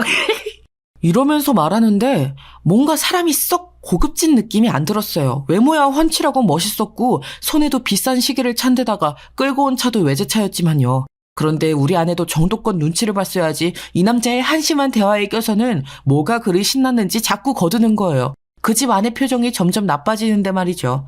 어머머 왜? 나는 예진 언니의 저 귀티나는 외모와 연예인 같은 얼굴이 너무 부러운데 아무리 여자는 나이가 깡패라고 하지만 내가 예진 언니를 이길 순 없지. 창수 오빠는 예진 언니 같은 와이프 얻은 거 고맙게 생각해야 되잖아. 안 그래? 이러면서 거의 반존대를 왔다 갔다 하면서 너무 편하게 말을 하는 거예요. 제가 아내에 대해서 완벽하게 아는 건 아니지만 아무리 봐도 저건 진짜 칭찬 같진 않았어요. 너무 허물없이 말을 트고 지내는 듯한 모습에 저는 내내 불쾌했고 그날 집에 돌아와서도 한마디도 하지 않았습니다. 아내는 이후에 저보고 몇 번 또 그 모임에 가자고 하고 혹은 스크린 골프를 같이 다니자고 했어요. 하지만 저는 곧장 거절했답니다. 그런 스포츠를 좋아하지도 않고 그때의 분위기가 너무 짜증났기에 더는 엮이고 싶지 않더라고요. 잠깐 기분 전환용으로 다니는 줄 알았던 스크린 골프는 어째 날이 갈수록 점점 몸집이 커지는 것 같았어요. 무슨 골프복을 그렇게 사대는 건지 모임이 생기고 또 누구랑 친해졌다면서 나가는 횟수가 늘어나더군요. 저는 점점 마음이 복잡해졌고 이제 시간이 훅훅 지나 결혼 2년 차에 들어갈 텐데 아내는 아기 가질 생각도 전혀 없어 보였어요. 왜? 애기 생기면 다들 신혼 끝이라잖아. 나는 한 3년 차까지는 더 놀 거야. 아직 나이도 적당하고 나는 충분히 애기 가질 수 있거든. 나이 있는 사람들이나 불안하지. 예진 언니 봐봐. 얼굴만 반반하면 뭐해? 몸속은 아주 팍팍 늙었을 텐데? 창수 오빠만 안 됐지 뭐. 그러면서 아내의 온 관심은 스크린 골프의 50% 그리고 그 집 부부의 50% 맞춰져 있는 것 같더라고요. 저랑 집에서 밥을 먹거나 거실에서 TV를 보거나 뭘 할 때에도 온종일 골프 얘기에 그 집 부부가 해외를 갔네, 명품 뭐를 샀네, 그런 얘기밖에 없었어요. 그런 와중에 제가 파악한 부분은 아내가 생활비를 여전히 구분 없이 쓰고 있다는 것이었어요. 식비랑 외식비, 경조사비나 생필품비 같은 명목으로 쓸 돈만 200만 원 정도로 매달 줬었거든요. 그런데 어째 매번 냉장고는 텅텅 비어있고 집에 쇼핑백만 가득 들어 차는 거예요. 집안은 주말에 제가 같이 청소를 하지 않으면 발에 먼지가 채일 지경이었고요. 이 부분으로 우리는 또 다툼이 오가게 되었고 화가 난 저는 스크린 골프를 그만두라고 했어요. 그런데 아내는 짜증을 내면서 절대 그럴 수 없다는 거예요. 뭐야? 그럼 이제서 살림이라도 좀 신경 써. 난 영주 너한테 할 만큼 맞췄어. 대체 이게 뭐야? 돈을 월 200씩 주고 있는데도 집은 돼지우리에 냉장고에 먹을 게 하나도 없어. 우리 얼마 안 있으면 결혼 2년 차라고 이게 말이 돼?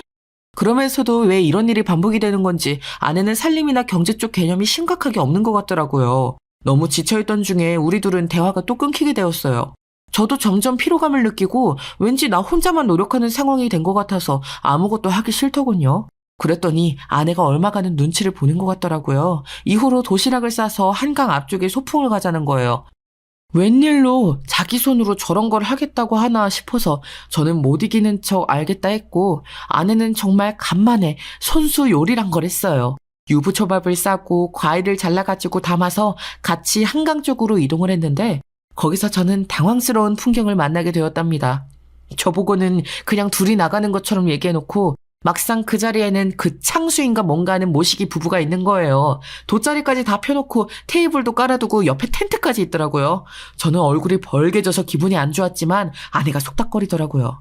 원래 부부들끼리도 교류도 하고 그래야 배우는 것도 있고 우리도 참고할 게 생기는 거야. 재밌게 잘 놀다 가자. 어? 이렇게 말을 하는데 이 앞서 제가 했던 얘기들을 보면 아시겠지만 제가 이런 걸 반기겠나요? 어디까지나 너무나 아내 위주의 만남이고 즉흥적인 행동이라 내내 불편했어요. 게다가 중간에 도시락을 깔아두고 치킨과 이것저것 테이블에 올려서 같이 먹는데요. 제 눈앞에서 아내가 그 창수란 인간한테 반찬도 놔주고 그 집 아내도 안 하고 있는 일을 쓸데없이 하는 거예요. 딱 봐도 그 아내 예진이라는 분의 표정은 꽤나 굳어 있었어요. 그걸 보고 있는 저도 기분이 나쁜데 예진 씨라는 분은 얼마나 기분이 나쁠까 싶더라고요. 아내가 엄청 콧소리를 내면서 캔도 따주고 과일도 놔주는데 눈치가 없어도 적당히 없어야지 슬슬 짜증이 났어요. 가려고 말하려는 판국에 갑자기 그 예진 씨가 자기 남편 창수를 부르더니 저쪽 텐트 너머로 사라지더군요. 딱 봐도 이 모임은 망했다 싶었어요. 캔 정리하면서 슬쩍 보니 둘이 싸우고 있는 듯하여 우리도 서둘러 정리하고 대충 나왔네요. 그렇게 돌아오는 차 안에서 아내는 이런 분위기가 자기 때문인지도 모르고 한심한 소리를 하더군요. 예진 언니 말이야. 저번에 창수 오빠 말로는 되게 통이 크대. 그니까 좋은 의미로 통 크다는 게 아니라 저번에 오빠 앞에서 뭐 자기는 절약하고 가계부를 쓰네. 되게 고고한 척 했잖아. 작은 돈은 아껴 쓰는데 돈 크게 나가는 명품이나 비싼 가전 같은 건 훅훅 써버리나 봐. 그리고 얼굴 봐봐. 이번에도 눈 밑에 지방인지 뭔지 넣어서 한동안 선글라스 쓰고 나왔다니까? 얼마나 어려지고 싶은 건지. 하여간 언니도 욕심 대단해. 듣다 보니 저는 좀 그래서 이렇게 말을 했는데 아내는 뜨끔하면서 기분이 나빴나 봐요. 영주 너 저 언니랑 친한 거 아니었어? 보니까 별로 안 좋아하는 것 같네. 게다가 뭔 그렇게 저 집 사정을 잘 알아. 그 창수인가 뭔가가 그런 얘기까지 영주 너한테 해줘? 왜? 아니, 저번에 오빠도 봤잖아. 창수 오빠는 그냥 모두 다 있는 앞에서 예진 언니 얘기를 나쁘게 해. 와이프가 마음에 안 드는 거지. 솔직히 저 오빠 외모 거의 연예인급에다가 돈도 많잖아. 그런데 자기랑 동갑이고 여자로선 나이가 많고 성격도 안 맞고 저렇게 툭 하면 싸우니까 싫어진 것 같아. 저 언니도 좀 그래. 부자인 남편 만났으면 감사한 줄 알아야지. 맨날 모임 나와서 표정도 안 좋고 아까도 나한테 계속 퉁퉁거리더라. 내가 자기 남편 것까지 챙겨줘서 저 언니는 싫은 거야. 여기서는 저도 좀 할 말이 생겨 뭐라고 했어요. 근데 그건 영주 네가 잘못한 거야. 옆에 아내가 뻔히 있는데 왜 네가 앞에서 먹을 걸 같이 챙겨주고 캔을 따줘. 내 눈에도 보기 좀 그랬어. 그러니 아내도 빽 하면서 따지지 뭐예요. 우리 싸움으로 번지게 되었더군요. 뭐야? 내가 뭐 딴 생각 있어서 그랬겠어? 다 같이 모였으니까 좋은 게 좋은 거라고 그런 거지. 앞만 봐도 저 언니는 나 견제하는 게 분명해. 내가 자기보다 나이도 훨씬 어리고 좋고 피부도 좋고 하니까 같이 있으면 짜증나나 봐. 전에 창수 오빠도 그랬거든. 예진이가 더 신경 쓴다고. 여기까지 듣고 있으니까 머리가 어지러워서 듣기 싫더라고요. 저도 그냥 의식의 흐름대로 말을 했는데 아내는 제 말에 엄청나게 흥분해서 눈이 뒤집어지는 거예요. 뭐 그렇게까지 말할 게 있어? 그 예진 씨인가 그분도 엄청 미인이잖아. 본인 못지않게 와이프도 연예인급으로 생겼던데 뭘 새삼 나이를 따지고 그래. 뭐야? 미인? 오빠, 지금 미인이라고 했어? 어떻게 날 앞에 두고 딴 여자한테 그런 말을 해? 이러면서 저는 집에 돌아오는 차 안 내내 물어뜯길 뻔했어요. 자기는 실컷 남의 남자 멋지다느니 입에 침이 마르도록 칭찬해놓고 왜 저는 안 되는 걸까요? 그리고 며칠 지나 어머니의 생신이 되었고 저는 아내에게 어머니와 밥 한 끼 먹어야 될 것 같다고 얘기했어요. 며느리가 차려준 밥을 먹고 싶어하는 어머니께 그건 무리라고 나름의 설득을 해서 그냥 간단히 우리 집에서 시켜 먹기로 했는데요. 아내는 그것도 싫었는지 계속 볼멘 소리를 하는 거예요. 그냥 밖에서 한 끼 먹으면 되는 거 아니야? 밥이 뭐가 그렇게 중요해 진짜? 어머니 어제도 전화해서 내 밥 못 얻어먹는 거 너무 서운하다시는데 솔직히 나 진짜 너무 짜증난다 오빠. 뭐? 짜증이 난다고? 여기서 도화선에 불이 붙어 우리는 결국 또 엄청나게 싸우게 되었고요. 아내는 조금도 꺾이고 맞추는 것 없이 그대로 자기 골프 간다고 나가버렸어요. 정말 나랑 너무 안 맞는 것 같다면서. 생각 좀 해보잖아요? 이런 얘기까지 들으니 앞이 깜깜해지더라고요. 근데 이런 우리 둘의 사이를 생각 좀 하길 바라는 건 아내뿐만이 아니었어요. 저희 어머니도 동일한 생각이시더군요. 나 앞만 봐도 걔 진짜 별로야. 언제는 나보고 뭐 몸이 안 좋아서 운동을 다닌다며. 근데 그 스크린이야 뭐시기야 골프? 그런 거 한다고 애도 없는 여자가 자꾸 밖으로 나돌면 바람나고도 남어. 정민이 너 순진하게 자꾸 네 마누라 말 다 들어주고 그러지 마. 저거 애 가질 생각하고 눈곱만 뒤집고 시애미한테도 박박 대들고 돈만 쳤으면서 있는 거 보니까 네 등골 빼먹으려고 결혼한 거야. 이 말을 듣고 나서 참 마음이 착잡해지더라고요. 워낙에 극단적으로 걱정이 많으시고 노파심이 있으신 어머니시지만 평소였으면 저도 걸러들었을 거예요. 그런데 나조차도 마음에 걸리고 찝찝하고 개운치 않은 게 너무 많으니까 넘길 수가 없더라고요. 아내는 저보고 생각 좀 하고 시간을 갖자고 하더니 안 그래도 잘 안 하던 집안일을 거의 손 놓아버리다시피 하더라고요. 제가 퇴근했을 때 집에 없고 나가버렸고 저녁 시간 맞춰서 나갔는지 안방에서는 향수 냄새가 진동을 했어요. 그리고 밤중에 집에 들어오는 소리가 부스럭거리면서 나고 이쯤에서부터 우리는 각방을 쓰게 되었거든요. 아내는 안방을 차지하고 있었고 저는 이불을 끌고 나와 밖에서 잤었어요. 이런 상황이 계속되자 지쳐버린 저는 너무 착잡해서 회사 동료에게 상담을 했답니다. 물론 제 일이 아닌 척, 남 얘기인 척 말이에요. 이 친구는 이혼한 지 얼마 안 됐고 꽤 결혼에 대해서 비판적이긴 했어요. 그런데 말을 듣고 나니 저도 좀 불안해지는 거예요. 좀 말이 심하게 들릴 수도 있지만 내가 볼 땐 안 좋은 쪽으로 이거 아니면 저거야. 네 지인이라는 그 집 부부 말이야. 그 아내란 사람 본인 남편 카드도 생활비도 치사해서 안 받겠다고 그랬다며? 그러면서 맨날 나가서 돈은 펑펑 쓴다? 돈벌이 안 하는 여자가 말이야? 그럼 100%지 뭐.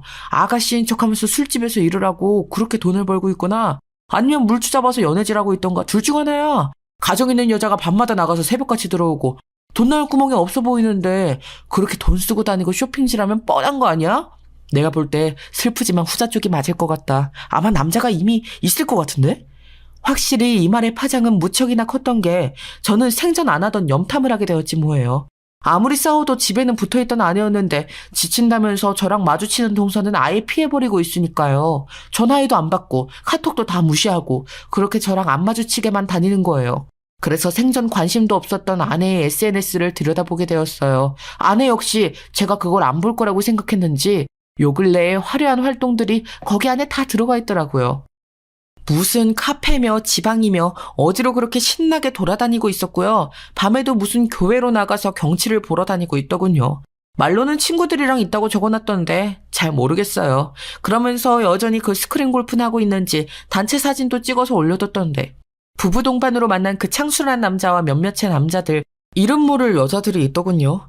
그 집 아내 사진이 같이 나오기도 하고 없기도 하고 그러다가 실제 골프장에 갔던 사진들까지 있는 걸 보니 아주 그쪽에서 모임을 확장한 게 느껴졌어요. 헌데 좀 쎄했던 게 아내가 남편인 저에게 받은 거라면서 선물 사진을 올린 게 있더라고요.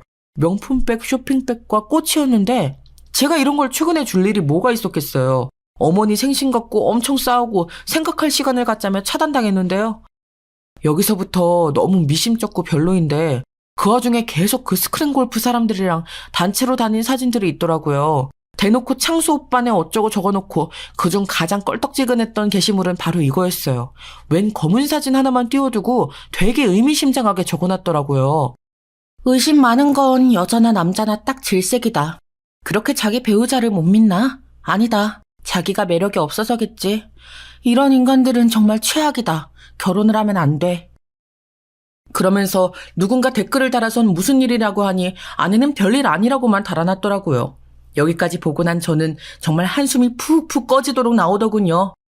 아내랑 거의 집만 한 곳을 사용할 뿐 별거나 마찬가지인 상황을 일방적으로 당했고 저 없는 곳에서 아내는 의문스러운 행보를 하고 있으니까요. 그런데 딱 하루 지났을 거예요, 아마. 하루 지난 그날 저녁 절대로 저랑 왕래가 없을 만한 사람에게 연락이 온 거였어요.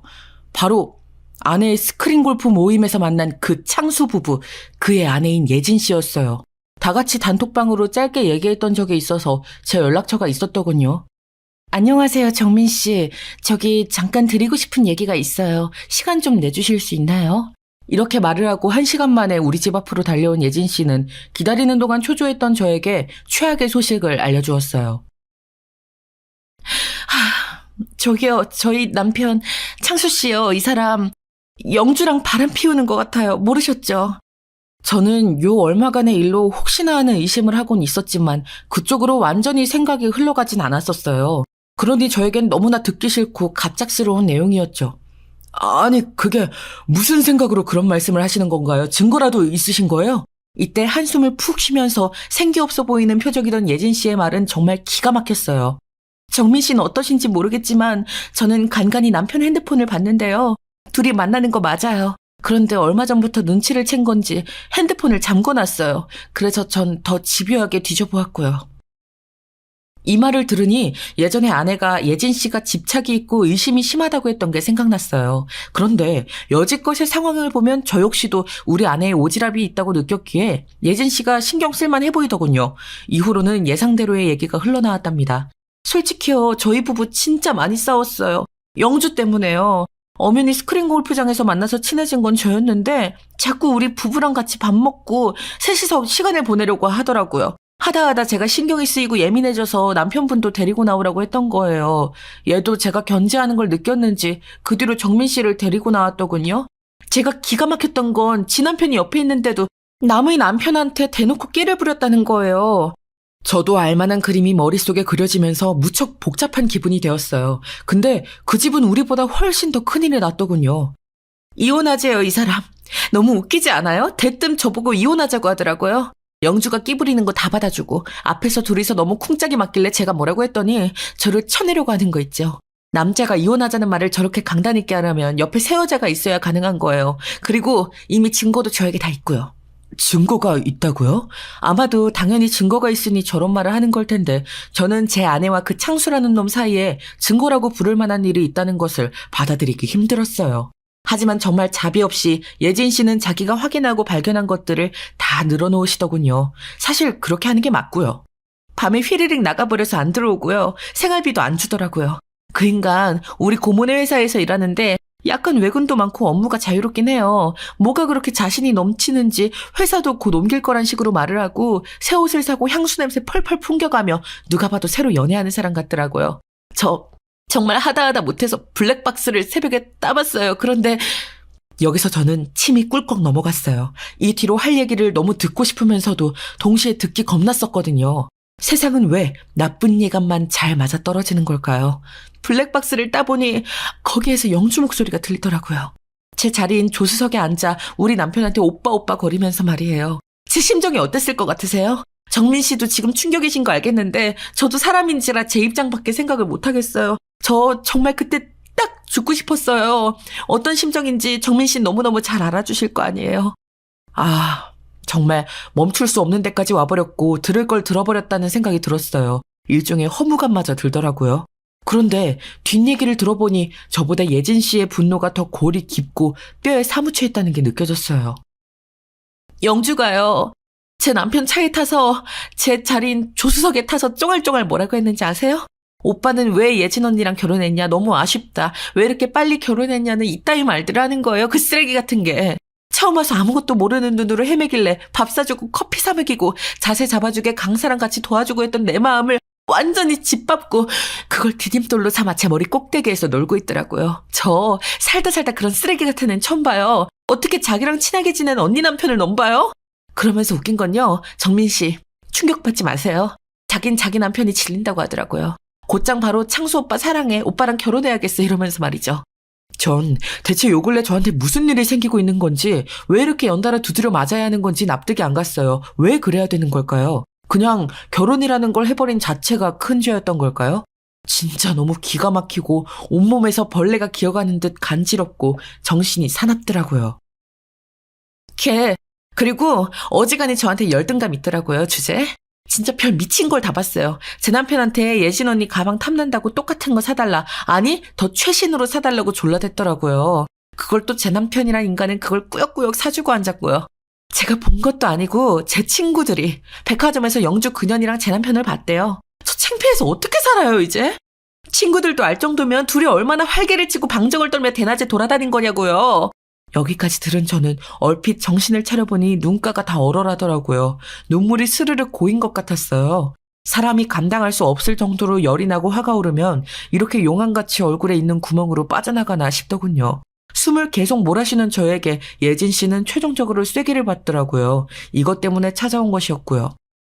어떻게 하시겠어요, 정민 씨?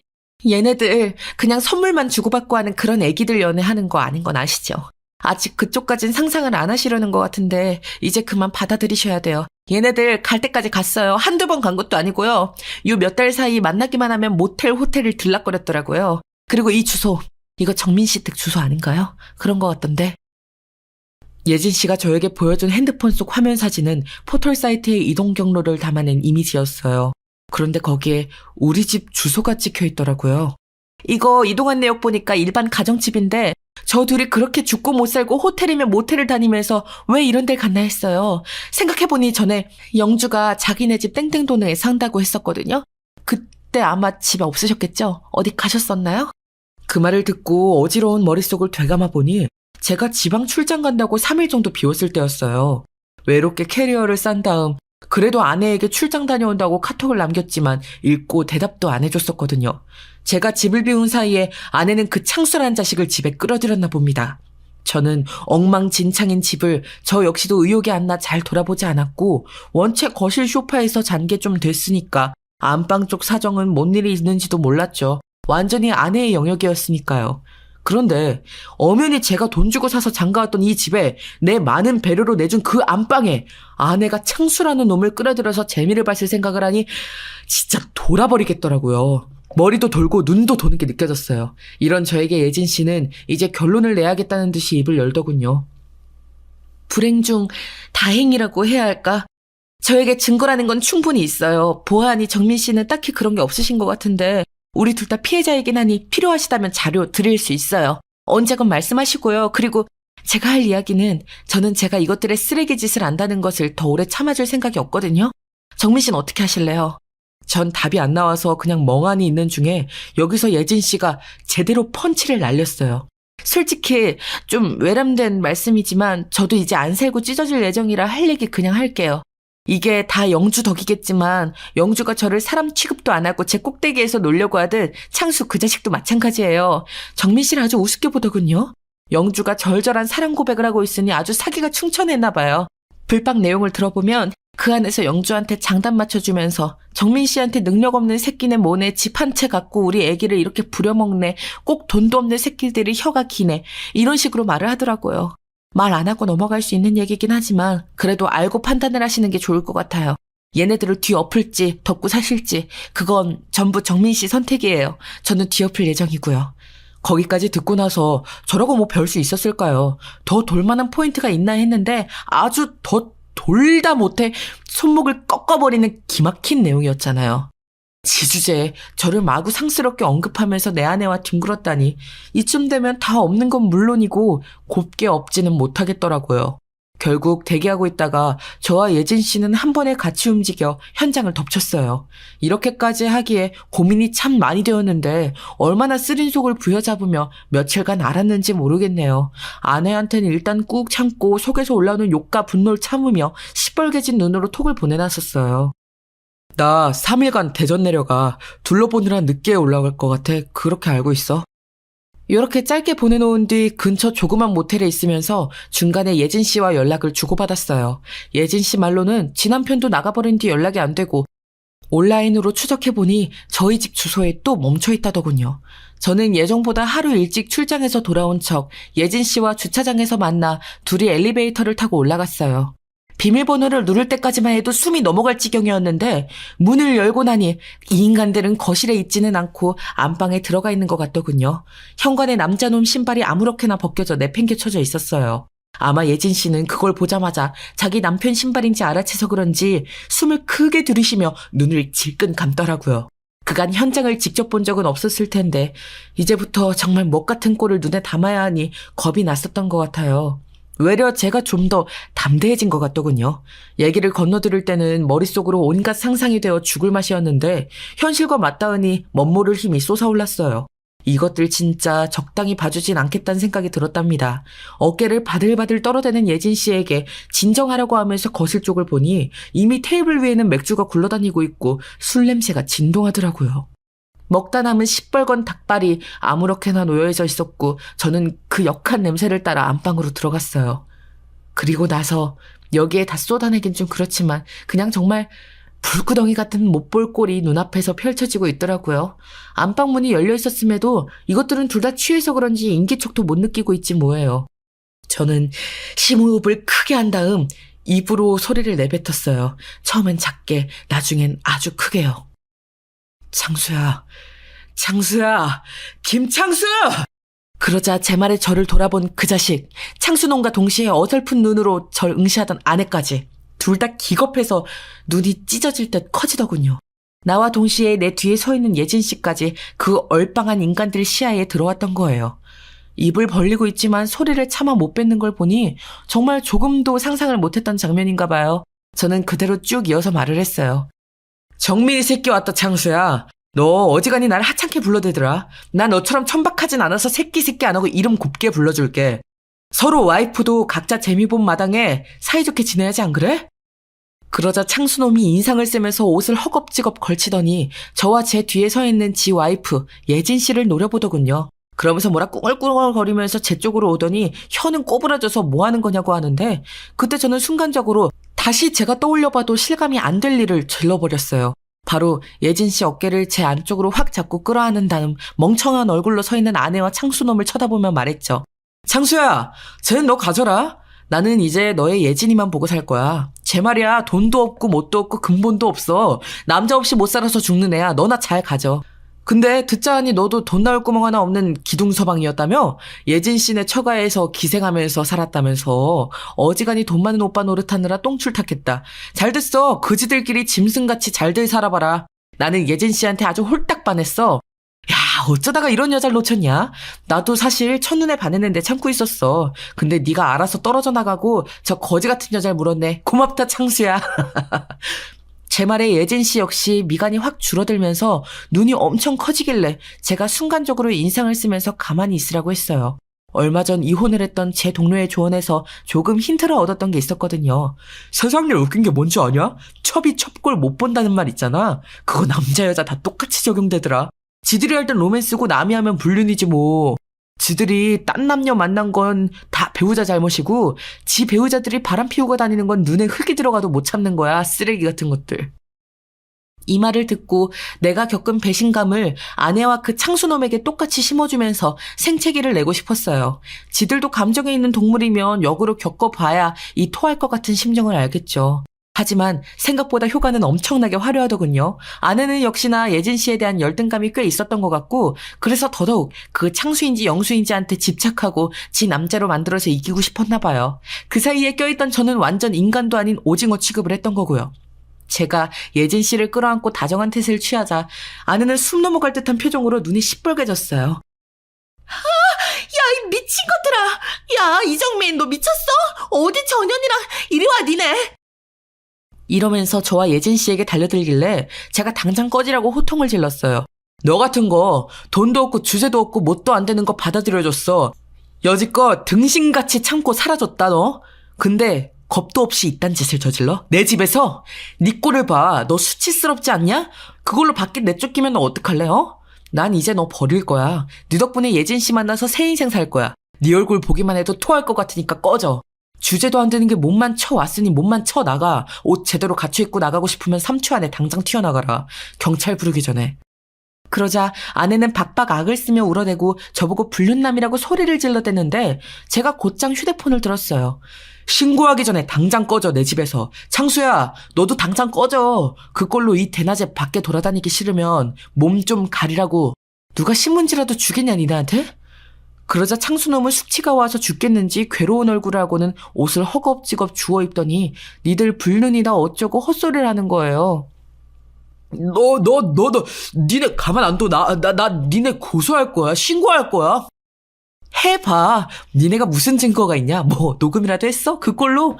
우리는 증거를 이따만큼 갖고 있어. 우리가 증거 미리 내버리면 끝이야. 꺼지고 이혼이나 빨리 해줘라. 둘이 제발 잘 먹고 잘 살아. 이래하여 둘은 제 시야에서 사라졌고요. 예진 씨는 충격이 꽤 컸는지 한참을 손을 달달 떨더군요.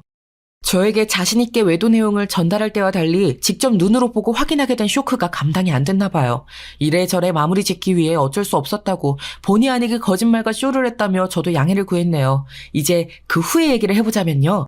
그 뒤로 꼿꼿하게 이혼을 요구하는 저에게 아내는 끝까지 악을 쓰더라고요. 뭘 그렇게 막판에 이혼당하기가 싫은 건지 아니면 창수놈이 겉만 번지르르 하고 개털인 걸 알아서 그러는 건지 지가 지독하게 열등감 갔던 예진 언니랑 제가 놀아난 게 분한 건지 아무튼 정신이 이상해 보일 지경이었어요. 그걸 제가 처절하게 내쳤더니 급기야는 그렇게 뒷방노인네 취급하던 우리 어머니께 찾아가 울며 불며 용서를 빌었다는 거예요. 얼마 뜯길 위자료도 없는 주제에 그 돈 몇천 줄 수도 없어서 저한테 사정을 하고 끝까지 추하게 굴더군요. 아무튼 이혼은 잘 되었고 저는 기존 제 집에서 그럭저럭 잘 살고 있어요. 그쪽 예진 씨도 이혼했다는 것만 서로 보고를 하고 그 뒤 근황은 거의 알질 못하네요. 아, 창수놈은 차 팔고 뭐 어쩌면서 위자료 주고 했다던데 거기도 황금알을 벤 거위를 놓친 셈이니 어지간히 아쉬웠나 봐요. 죽을 죄를 졌다면서 장모님께 찾아가고 했다는데 어쩜 이렇게 상간 년놈들은 뒤에서 하는 짓이 다 비슷할까요? 저는 돈 없다고 악을 써대는 아내를 윽박질러 위자료를 받아냈고 사실 그거 얼마 되지도 않지만 좀 다른 쪽으로 신경을 돌리면서 살아볼 예정이에요. 참 힘든 날들이었습니다. 그래도 좋은 날이 있을 거라고 생각하며 살아야죠. 여기까지 들어주셔서 감사합니다.